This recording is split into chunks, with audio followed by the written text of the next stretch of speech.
जी नाज़रीन मां को जी झोरींदड़ हाँ ॾारींदड़ को वाक़ियो थियो आहे नए स्टान में बिस्मिल्लाह कॉलोनी जो रवासी नाले अब्दुर्रहमान जंहिंजी उमिरि 4 खां 5 साल आहे जेको उते खेॾंदे किरी पियो आहे। हिन वक़्त हुनखे 10-12 कलाक थी गुज़रिया आहिनि पर अफ़सोस चवंदो पियो हुनखे हुनजो निड़े जो लाश न मिली सघियो आहे। हुनजो जेको वाल साहब आहे अब्दुर्रहमान नाले उहो बि असां हुनजो आबिद नाले उहो बि असां मौजूदु आहे। हुनजो चाचो बि मौजूदु आहे। हुनजी 1 2 वारी कहिड़ी हेल्प कई आहे ऐं हिते हुनजो चयो आहे हुन ॻाल्हि को पुछूं।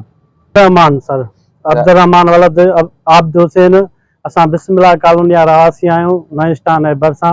कल्ह मुंहिंजो भाटियो खेॾंदे रेस कनाल में किरी पियो जंहिंखां पोइ असांखे 5-10 मिंटनि खां पोइ ख़बर पई त भाई छोकिरो हिन में किरी पियो। हुन खां पोइ असां पाण वियासीं ॻोल्हियो कईसीं वरी 111 122 ते राब्तो कयोसीं। उन्हनि चयो सिजु लही वियो आहे असां सुबुह ईंदासीं। वरी सुबुह उहे जीअं 8 थिया त आया आहिनि। उन खां पोइ ॻोल्हा शुरू कई अञा ताईं न लधो आहे। बाक़ी वस वारे MP कंहिं बि असां राब्तो न आहे कयो हिन महिल ताईं लारकान कंहिं बि। बाक़ी 1 2 वारा इहा तौबा उन्हनि खे घुरायोसीं यानी तव्हां मदद पंहिंजो पाण कई आहे पंहिंजो पाण कई आहे। बाक़ी हुकूमत वारे कंहिं बि असां मदद न कई आहे हिन वक़्त तव्हां का हेल्प कोन कई न कई अथऊं। बाक़ी 1 2 वारा इहा आहिनि इहे असां ॻोल्हींदा अचूं था।